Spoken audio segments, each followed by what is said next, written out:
Welcome to ഐ+ daily current affairs. ഇന്ന് December 11.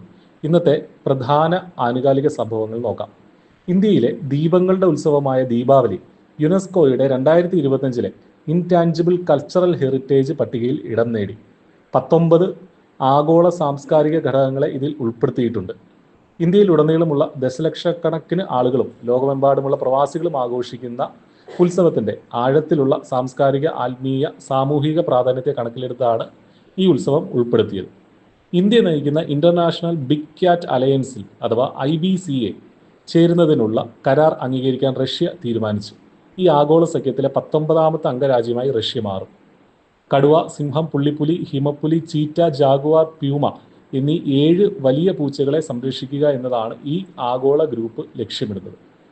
Digital ഗവേണൻസിലെ മികവിനുള്ള ദേശീയ digital transformation award Digi Keralam പദ്ധതിക്ക് ലഭിച്ചു. ഒഡീഷയിലെ ഭുവനേശ്വറിൽ നടന്ന ഡിജിറ്റൽ ട്രാൻസ്ഫോർമേഷൻ കോൺക്ലേവ് ആൻഡ് അവാർഡ്സിലാണ് അവാർഡ് സമ്മാനിച്ചത്. ഡെയിലി കറണ്ട് അഫയേഴ്സ് ലഭിക്കാൻ ഇപ്പോൾ തന്നെ ചാനൽ സബ്സ്ക്രൈബ് ചെയ്യും.